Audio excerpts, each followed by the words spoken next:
Probando equipo de sonido, acabo de comprar una Nikon D5000, se maneja solita. Acabo de subir fotos a Facebook de la caja, precisamente. Pues primero así como, bueno, una como ficha técnica así, pero no, yo soy así como más platicado, ¿sí me entiendes? Como, ¿qué es lo que haces? Así como tu trabajo, así como, pues si acaso así tu familia, así como un día, lo que eres tú así como, antes de entrar en todo esto de la literatura. Una como buena ficha técnica, así cosas. ¿Quién soy? ¿No? Ajá. Bueno, adelante. Mi nombre es Mario López Rivero, tengo 48 años, nací en el barrio de Tepito, ahí viví hasta los 27 más o menos, que fue la época del temblor. Entonces salí cuando las vecindades las tiraron para reconstruirlas y ya no regresé. Solo se quedaron parte de mi familia y todos los amigos de la infancia, pero siempre estuve viviendo cerca no solo del barrio, sino del movimiento cultural. Cerca de los escritores, de los pintores, de los fotógrafos. Entonces no me separé hasta la actualidad de lo que es la vida de mi barrio. Soy diseñador gráfico, a lo que me he dedicado desde hace 20 años. Antes de ser escritor, primero dibujé. Participé en varias exposiciones, soy cartonero también. Me jacto de haber dado exposiciones o tenido exposiciones en la mayoría de los recintos culturales del centro de la ciudad. Soy el primero que hizo o que participó en la exposición de Día de Muertos en el Zócalo. Bueno, entonces ya dije, soy diseñador gráfico, cartonero, dibujante y escritor. Creo que este video se trata de ese asunto. Bueno, Pues como les dije al principio, yo nací en el barrio de Tepito, según consta en el acta, un 27 de diciembre del 61. Yo no le creo a esa acta porque los primeros recuerdos que tengo en la mente es un lago lleno de sapos. Y en el barrio no había lagos. Entonces, yo creo haber nacido en otro lado, pero me llevaron de muy chico ahí. Pero el acta dice que nací ahí. ¿A quién lo voy a creer? No sé. Yo creo que soy cachirulo. Pues les voy a platicar un poco de cómo era el barrio donde yo viví. Eran los años de los 60. Entonces la vecindad era, para mí, la principal escuela de la vida. Ahora estamos en este departamento y yo no conozco quién vive arriba ni quién vive abajo en esta unidad de, que serán 200 casas. Pero en aquel entonces en mi vecindad nos conocíamos todos. La vecindad tenía 20 viviendas y entonces en cada vivienda habitaba una familia y tenía un oficio. Entonces había desde sastres, gente que renovaba botellas, mecánicos, gente que compraba juguetes usados y los componía, relojeros. Mi hermano que hacía gorros de cartón para las fiestas, gente que compraba camas viejas y las renovaba, zapateros como mi papá o mi mamá que vendía tortillas hechas a mano. Entonces era una vecindad de trabajadores. Y entonces uno aprendía solo de ver todos los oficios que había en aquel entonces. El barrio de aquel entonces era autosuficiente. Había obreros, sí, pero la mayoría de las familias tenían sus oficios familiares y sus talleres familiares, y de eso se sostenía. Entonces era una convivencia de todos contra todos. Los chiquillos podíamos estar jugando en otra casa, las puertas estaban abiertas y terminábamos comiendo en una mesa que no era la de nosotros, pero que siempre a la hora de comer nos invitaban. Y entonces era una convivencia total. Recuerdo todos los convivios, las fiestas, los 15 años de las muchachas, nuestros cumpleaños, las idas a acampar, donde íbamos toda la palomilla sin ningún solo agarrábamos una cobija, la metíamos a la mochila y vámonos. Y nos pasábamos 3 días por allá. Regresábamos con todos enfermos, pero felices de haber convivido. Esa era la convivencia en el barrio. El comercio vino en los años 70 y fue lo que acabó con esa cierta hegemonía, más o menos, porque llegaron las familias que empezaron a vender fayuca y empezó a descomponerse el barrio, ¿no? Los oficios se murieron, la gente dejaba ese oficio de mover las manos para dedicarse al comercio, y vinieron las generaciones posteriores que no aprendieron ningún oficio ni tampoco iban a la escuela. Eso pasó con el barrio en aquel entonces. ¿Te tuviste por la escritura? En el barrio de aquel entonces hubo un boom cultural en los años 70 con el movimiento Arte Acá. El movimiento Arte Acá estaba compuesto de escritores, pintores, sociólogos, etcétera, y que a partir de la edición de Chin el Teporocho y de Daniel Manrique con los murales en las vecindades, el barrio de Tepito se conoció en la ciudad como un lugar cultural. Se conocía antes ya sea por los boxeadores o por el comercio, pero la parte más oscura del barrio es su cultura y de eso pocos saben. En aquel entonces había varias revistas literarias. Una de ellas era El Ñero en la Cultura, otra Desde el Zaguán, otra Tepito Crónico, y podría nombrar 1000 que se me van ahorita de la mente.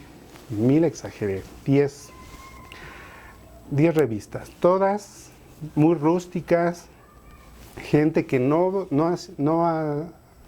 había estudiado literatura, participaba en ellas. Pero en aquel entonces yo tendría 12, 13 años.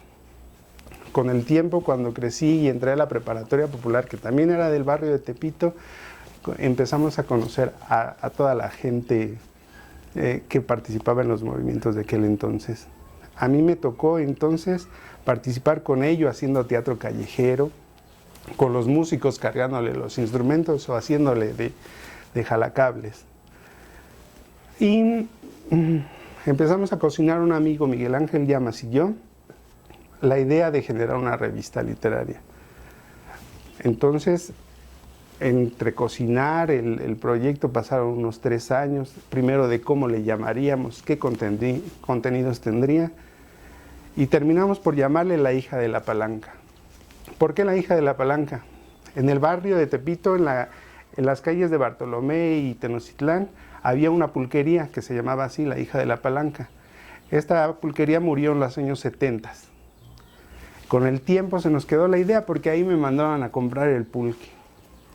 Mi mamá o mi papá a la hora de comer se estilaban en aquel entonces y uno iba porque le regalaban a uno los pilones que eran dulces. Bueno, yo iba por los dulces, pero se me quedó siempre la idea, el nombre de la pulquería, La Hija de la Palanca. Había otra, se llamaba Los Tigres, otra La Lolita, pero a mí me parecía poético La Hija de la Palanca. Cuando decidimos hacer la revista, yo propuse el nombre y se aceptó. ¿Qué iba a tener la revista? Iba a tener cuento, poesía, relatos, crónicas. Iba a haber un departamento de mujeres especial para las damas. Y así, mucha gente decía, yo escribo, bueno, pásenos sus textos. Pero resulta que a la hora de decirles, pásenos sus textos, se tardaban meses en que te dieran algo, ¿no? Entonces, las primeras revistas se llenaron de participaciones de gente del barrio, en un porcentaje, y en otro porcentaje gente de la ciudad, gente de otros barrios. Entonces, La Hija de la Palanca, si bien hablaba en una parte del barrio de Tepito, la revista La Hija de la Palanca en su totalidad hablaba de la ciudad. Así nos fuimos llenando con los años de textos venidos, no solo de la ciudad, sino de los estados, incluso del extranjero.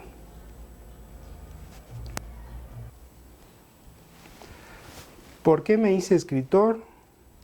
Bueno, sí es que soy escritor, porque escritor es aquel que pasa por la escuela, pero a mí se me dan las cosas solo de ver. Así es que soy autodidacta en muchas cosas. También el hecho de ser diseñador gráfico lo aprendí solo de ver. Igual el escribir lo aprendí de leer. Después del temblor, después de tantos muertos que vimos en la reconstrucción y en el rescate, lo primero que hice al año siguiente fue leer todos los libros que me cayeran encima y comprar libros. Ese año murió Juan Rulfo, recuerdo que en enero, el 8 de enero. Entonces compré los libros preguntando por qué se le habían hecho tantos homenajes al maestro. Algo debería de tener, y lo primero que hice fue leer el Pedro Páramo, que me costó creo que todo ese año leerlo y entenderlo. Después de eso, un amigo mío que se llama Mariano Espinosa, le tocó hacerse de una cámara de video. Y después dijimos, ¿por qué no hacemos una producción de video? Y para eso había que escribir una historia. Yo me apunté para escribir una historia, se llamó José Liborio. Pues a los 6 meses siguientes ya estábamos en Pozos, Guanajuato, filmando la historia. Después de ese texto siguieron más, vino la revista La hija de la palanca, y entonces a escribir para sacarla cada mes. Así me hice escritor, escribiendo solo por el placer de escribir, y como mis amigos son una bola de borrachos, pues lo que hacíamos era sentarnos, echarnos la chela y platicarnos historias que teníamos que inventar, que fueran originales.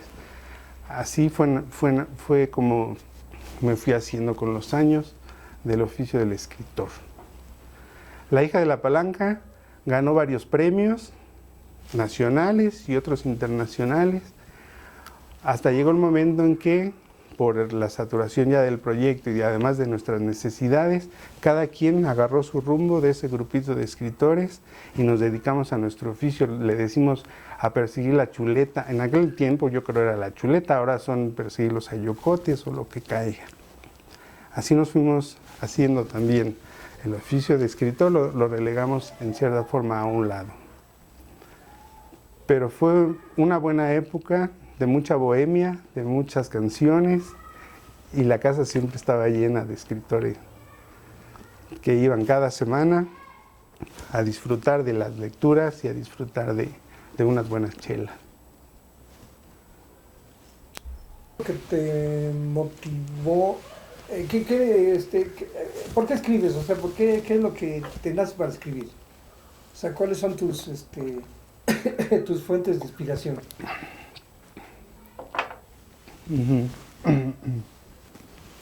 El amor, la pasión, la pobreza, la riqueza, la jodidez, ¿qué es lo que Estoy estructurándolo. Ya. Viene. ¿Ya está grabando? Sí. Si me preguntas, ¿qué es lo que me motivaba o me motiva para escribir? Te diré que el proyecto cultural de La hija de la palanca lo metimos al FONCA, al programa de apoyo a revistas independientes. Y lo ganamos. Entonces era escribir cada mes y a fuercitas. La revista tenía que salir a como diera lugar. Primero muchos nervios porque yo no sabía si mi oficio era escribir. Y cada mes era un estrés total porque teníamos que presentar algo nuevo. Entonces el tema salía y tenía que salir, yo creo que salía más bien de las chelas. Los escritores del grupo, cada quien agarró un estilo. Y yo agarré el que yo más sentía, y era el plano amoroso. Todos los textos tienen que ver con el amor, con los recuerdos, con el oficio de extrañarte. Precisamente la compilación de todos los textos están incluidas en un libro que se llama El oficio de extrañarte. Entonces fue las vivencias las que de ahí uno partía, y de las pláticas con los amigos, de donde salían siempre los temas para cada uno de los textos. Eso fue. Si nos lees un texto. Te voy a leer un texto que a mí me gusta mucho y que se llama Santurce de la nube. Uno es de la ciudad, Pero a mí me hubiera gustado haber nacido en algún otro lado, me hubiera gustado nacer en un pueblito. Cuando uno se cambia de casa, se cambia uno del barrio, a donde quiera que vayas te desarraigas, te tienes que adaptar a las nuevas condiciones. Pero en comparación del barrio donde cambiaras, no conoces quién vive arriba ni quién vive abajo. Los vecinos y la convivencia es muy, muy lejana.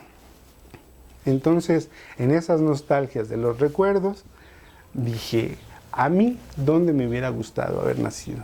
Y para eso escribí un texto que salió precisamente en el número 4 de La hija de la palanca. Ay, 4, no, este no es, este es el número 7. Y se llama Santurce de la nube. Se los voy a leer a ver qué les parece. Santurce de la nube. Uno no es de ningún lado, de ni uno digo yo. Uno crece aquí y se arraiga, y cuando uno empieza a distinguir las cosas, estas ya no son las mismas. Como te decía, cambian. Uno se cría de la mano de los padres que vinieron de lejos. Ellos también terminaron por ser de ninguna parte, ni de aquí ni de allá. Entonces uno crece y tan distintas son ya mi calle y mi colonia que no las reconozco. Como te digo, cambian. Así que uno se arraiga y se desarraiga a diario. A mí me tocó cambiarme, a mí, el itinerante, el que no tiene nada propio, el que no tiene un lugar fijo. Entonces en esta ciudad tan grande no soy de ningún lado, aunque viva en ella. Es cuando dices que no eres ni de aquí ni de allá. Me falta arraigo, aunque el arraigo a resumidas cuentas me importa nada. Uno aquí en esta ciudad, creo yo, no es más que carne de cañón, masa pues. No más había que vernos las caras en el metro. ¿Qué caso tiene decir uno que es del distrito si pocos nos conocemos? Si en un año de vivir aquí donde vivo ahora no conozco quién vive arriba o quién vive abajo en estas cajas, en estos anaqueles llamados casas. Hablo de la envidia, sí, de la envidia que me causan los otros cielos, los otros aires, los otros cerros que están más allá de estos que en contados días alcanzo a ver. Tal vez ya te diste cuenta que soy ratón del centro, que mis padres vinieron de allá y me nacieron aquí y de aquí soy, y qué le voy a hacer. No sé por qué, pero me llaman las nostalgias por las lejanías, siempre me han llamado, y más en esa hora en que los noticieros llaman la hora pico, cuando los imecas están más altos y cuando el tráfico se ahoga a sí mismo. Es cuando pienso y digo que no soy de aquí, menos a esta hora. Sí hablo de la envidia que me dan los que se largan lejos, los que tienen a dónde ir, yo no. Mi vida se entrampó aquí y no tengo a dónde regresar, y los padres murieron para siempre. Dicen que la vida se hace costumbre, pero no me acostumbro.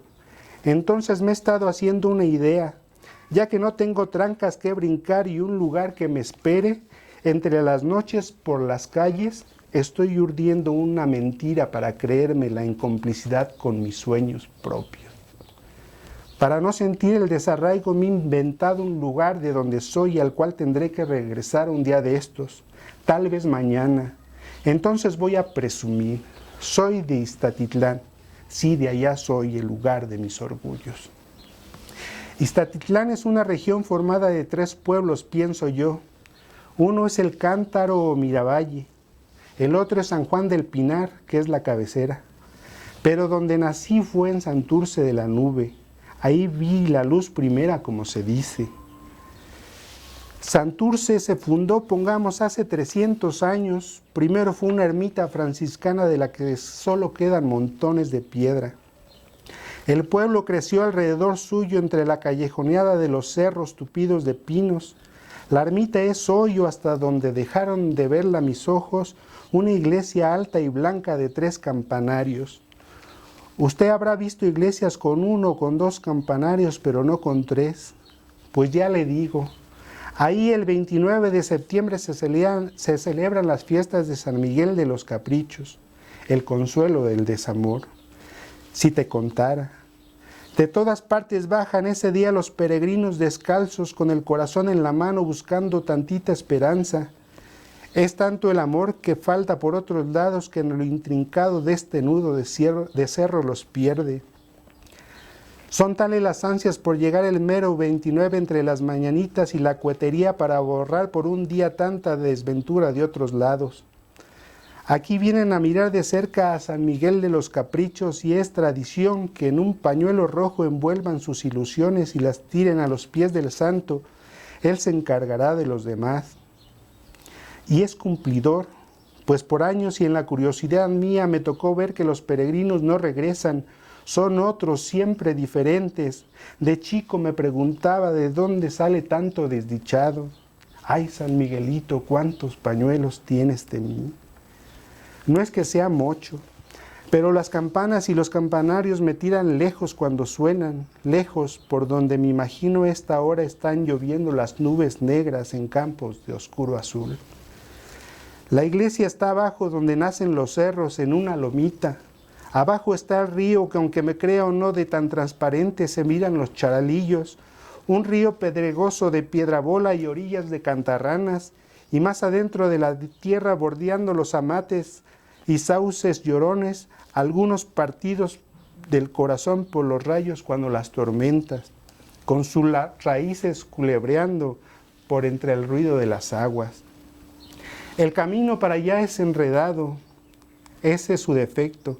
Por eso la gente de allá no sale y de aquí cuesta trabajo ir, es muy tardado. Por eso uno se da cuenta que está por llegar por el aire. El aire huele a guayaba. Así como cuando vas al mar y las ansias por llegar a él hace que lo huelas y cualquier charco se te hace hondo como aquel, así es Iztatitlán. Si vas, ve por noviembre. Son días de camino según el tiempo. Te parecerá eterno, de repente estarás cerca por el aire, tan cerca como romper con tu par de manos una guayaba, cerrar los ojos y aspirar el aire.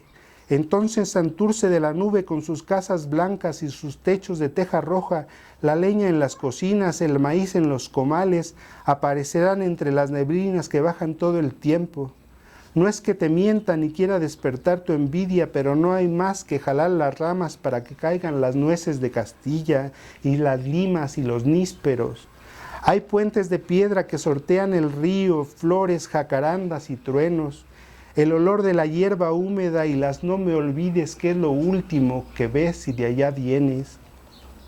En Santurce de la nube las casas son chicas con su solar y su huerto. Así las ves como las hueles a agua bendita. Las mañanas huelen a pan, a café en jarro, todo canta, los grillos a la luna y los gallos al amanecer, las cigarras al tiempo. Ahí en Santurce están las casas al oriente y al poniente según el sol, el zócalo con sus colorines a reventar, solo por presumir los mejores duraznos y las mejores granadas nacen allá, y los jinicuiles y los aguacates y las vainas de donde come tanto pájaro, que viene de San Juan y del Cántaro y de más lejos. Y los alpistes, los amarantos, los limones y los almendros, la llovizna, las nubes, la niebla, los chorizos en cazuela, los quesos, los colorados y los frijoles, ¿te acuerdas? Para Iztatitlán te recomiendo el tren porque ya te dije que los caminos son malos. En tren llegarás de noche a San Juan, viajarás siempre de noche y en el camino empinado cuando los gallos al amanecer verás mi Santurce, ese que me he hecho la idea que de allá soy, mi lugar, mi tierra, mis sueños, mi imaginación fallida. Y si me preguntan que por qué me vine de allá, diré que fue por ti, que por eso vine, para irnos para allá. Diré que por ti vine, para que me lo crean. Mario López. Gracias. Muy bien. ¿Y ahora qué? Y si me preguntan que por qué no me dedico a escribir constantemente como lo hacen los escritores, esos que me dan una envidia encalijada, En mi país el oficio del escritor no es pagado, no es valorado, ¿no? Como el músico tiene que tener, aparte de su talento, debe tener otro oficio del cual se tiene que mantener. Entonces el que se dedique a alguien al oficio del escritor, pues yo le desearía buena suerte, pero aparte de ser escritor, aparte de darle gusto a su vida con ese oficio, pues debe de tener el otro oficio, el que te hace llevar el pipirín a la casa. No hay de otra forma. Entonces es triste que en este país aquel que se dedique al arte o tiene que tener uno o otro oficio o dos oficios más para poder mantener un cierto nivel económico que le permita vivir sin preocupaciones, al menos sin deudas. Ya vivir sin deudas es un regalo. Oye, y La diferencia entre los jóvenes que éramos hace 25 o 30 años a la diferencia de los jóvenes de hoy. En aquel tiempo, si queríamos escribir y teníamos que documentarnos, teníamos que ir a la biblioteca o teníamos que juntarnos con otros y platicar y sacar historias de la nada. Hoy creo que los chavos conectados a internet, con la posibilidad de bajar la información que quieras en el momento en que quieras y encontrarla, y más o menos tener una noción de dónde buscarla, bajarla y estudiarla, es una ventaja que nosotros no teníamos en aquel entonces. Pero la comunicación que nosotros teníamos como jóvenes en aquel, la comunicación directa, el tú a tú, el podernos ver a la cara, podernos saludar, vernos incluso diario, cada semana, poder compartir, convivir, eso nos hacía, creo, a diferencia de esta generación, como que más humanos y más condescendientes con el otro y más influenciados unos de los otros, directamente, estrecharnos, convivir, pasarte una noche de bohemia. Hoy creo que la velocidad con que están los tiempos, se ha perdido prácticamente este convivio, el tú a tú con el semejante. En aquel tiempo nos costaba mucho trabajo. ¿Por qué nos dedicamos al oficio de escribir también? Porque si vemos todas las artes, dentro de todas las artes y las carencias económicas que teníamos en aquel entonces, el escribir no necesitas nada más que un pedazo de papel y un lápiz. Y amar en una buena medida la literatura y amar el trabajo del otro, influirte de él, gozar con el trabajo intelectual de los escritores y modestamente hacer tu parte con solamente un papel y un lápiz. Me hubiese gustado dedicarme a la pintura en aquel entonces, pero comprar el caballete, comprar el lienzo, comprar los pinceles, era una fortuna lo que tenías que gastar. Entonces escogimos dentro de las artes el oficio hasta ahora todavía más práctico, es agarrar un lápiz y un papel y hacer con él tu trabajo. ¿Ha cambiado tu escritura de hace algunos años a esta fecha? Te voy a ser sincero, en el trabajo del diseñador gráfico me absorbe la mayor parte, me independicé, puse el taller en la casa, te llaman a cualquier hora. Yo pensé que iba a tener más libertad, ¿no es cierto? Cuando te independizas, pierdes las riendas de tu tiempo. Entonces, la gente te llama a cualquier hora y las necesidades son apremiantes, entonces tienes poco tiempo para dedicarlo como antes a escribir. Si tú vas a escribir un texto, el trabajo de elaboración de un texto te lleva una semana fácil, utilizando tus tiempos, como es la noche y eso, pero te llevaría una semana. Entonces, el trabajo del diseñador gráfico es apremiante y absorbente. Entonces, o una cosa o otra.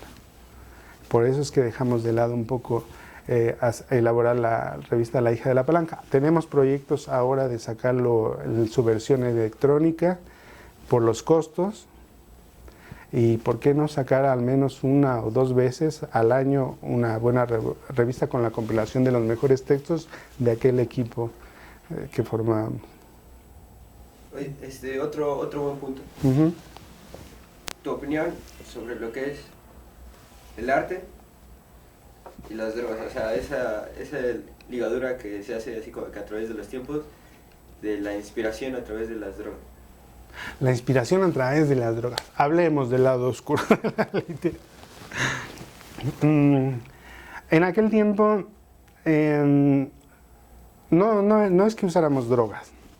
El chupe, las cervezas, ¿no?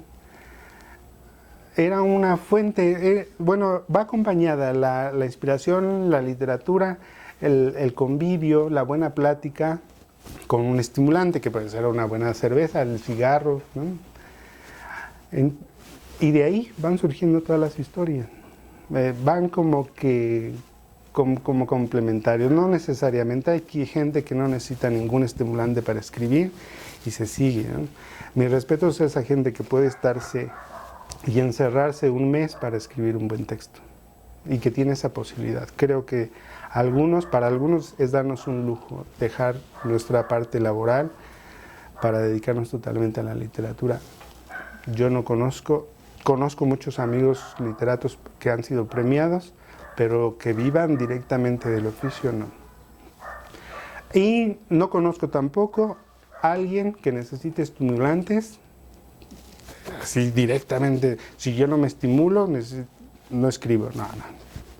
Hay mucha gente que se estimulará tomando café, tomando un churrito por ahí, pero que sea una necesidad o que sea una regla, no, nada más. Si ya bastante tiempo perdemos con la convivencia, con la banda, echándonos unas chelas, creo que si la combinación entre literatura y estimulantes y droga no nos va a dejar, al menos la cuenta en el banco no la va a resentir. Bueno, ya pasando así como que...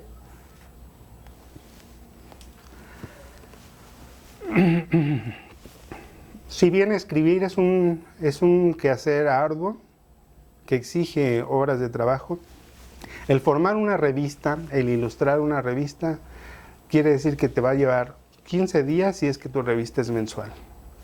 Ya tienes a los escritores, ya seleccionaste los textos, ya ilustraste los textos, ya formaste la revista, ya la mandaste a impresión, ya te la entregaron. Ahora la etapa de la distribución. Es ahí donde las revistas independientes tuercen su bracito, porque pocos somos los que tenemos una visión comercial de nuestro quehacer artístico y en este caso literario. Esta es una parte donde cojeamos todas las organizaciones independientes que se dedican a la cultura. No sabemos comercializar, no sabemos dónde distribuir. En el caso de La hija de la palanca se distribuyó en librerías muy importantes y sí distribuíamos. Dentro del tiraje que era de 1000 cada mes, distribuíamos 300 o 400 dentro de las librerías y la demás era de mano en mano. El regreso de esos recursos, ahí es donde no nos checaba, ¿no? No podíamos llevar el registro de cuántas se habían vendido, quién las había vendido, quién iba a cobrar, y después no había reportes, ¿no? Entonces, una revista literaria, al menos las que yo conocí, viven solo de los premios que puedan ganar. Una vez que se termina el recurso, entonces es muy difícil volver a compilar trabajos y mandarlos a imprenta. Es como echarle, al menos esa fue la experiencia de nosotros, es como echarle dinero bueno al malo, ¿no? Y en aquel entonces que, pues sí, todos los que participábamos teníamos unas carencias económicas. Tenemos actualmente, pero no son las mismas de antes. Así es que la mayoría dedicados a su oficio. Si nosotros queremos sacar otra vez una revista, tendríamos que ver el tema del financiamiento y el tema de la recuperación de ese financiamiento para poder seguir siendo solventes en la sucesión de los números. Eso no lo pudimos hacer, eso ni somos contadores y de administración sabemos poco, ¿no? Yo creo que si en el futuro queremos sacar una revista de verdad en forma, tendríamos que meternos a ese tema, a solucionarlo. Por el lado de literario no hay problema, la gente sigue escribiendo, la gente sigue trabajando de una forma cada quien en su vida y muy silenciosa y además muy productiva. Han crecido como escritores de aquel entonces a este tiempo, han crecido sobremanera y hay unos amigos que premios internacionales tienen. ¿Qué más? Si yo recomendaría a la gente que leyera, que asimilara los diversos estilos de cada uno de los escritores, empiecen por el que quieran. Había que analizar cada uno de los textos, ver críticamente qué se escribe y sentir lo que el otro escribe y enamorarse de ello. Es una forma de pasar por esta vida y no pasar a ciega. Si tú lees, si tú cultivas tu amor, tu intelecto en el trabajo de otras personas, tarde o temprano terminarás influenciado por alguno. Y tarde o temprano, igual que ellos, tú no querrás pasar por esta vida y servir para nada. Al menos tienes que servir para algo.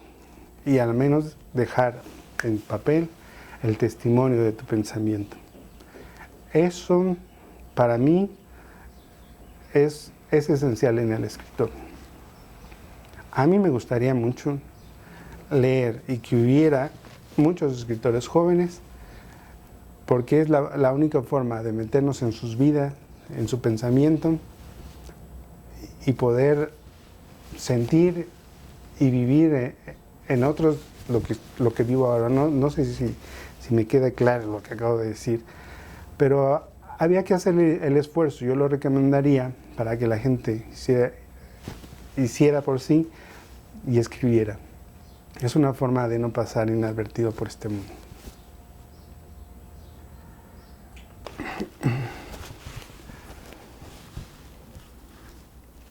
Adelante. Recordemos el año del 2000, en que decían que el mundo se iba a acabar. Y en aquel entonces, bueno, los ignorantes, y en aquel entonces había una corriente de pensamiento que le decían finisecular. Entonces había que cerrar el milenio. Entonces los grupos culturales de aquel entonces organizaban exposiciones, los escritores escribían como si la historia se terminara con el año 2000. Y yo imaginé en aquel entonces, en esa onda finisecular, que en la metáfora de que el mundo se fuera a acabar, lo que pensé es que si el mundo se acabara, yo iba a hacer una caja y en esa caja iba a guardar semillas de todas las que cayeran en mis manos, y así fueron cayendo de plantas, de árboles, de verduras, de legumbres, etcétera, medicinales, frutas, etcétera. Entonces las fui coleccionando, pero a mí se me pasó el 2000, pero seguí coleccionando mi semilla. Entonces, ahora que estoy en un taller de talla en madera, me di a la tarea de labrar esa caja que venía cargando, ese proyecto que venía cargando desde el año 2000 a la fecha. Entonces ya nos dieron el 2011 y aquí está la caja. La caja dice en las puertas, dice: si por alguna causa, motivo, razón, circunstancia, el mundo se llegase a terminar, con esta caja, tú y yo lo volveríamos a inventar. Y adentro de la caja están todas las semillas que pude coleccionar en 10 años. Podemos encontrar semillas de tabachín, de calabaza, flores de verano, alubias,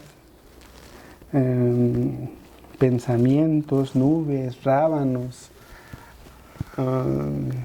de fresa, etc. Esta es una metáfora con la que quise decir que si el mundo algún día se llegase a acabar, con esta caja lo volveríamos a inventar.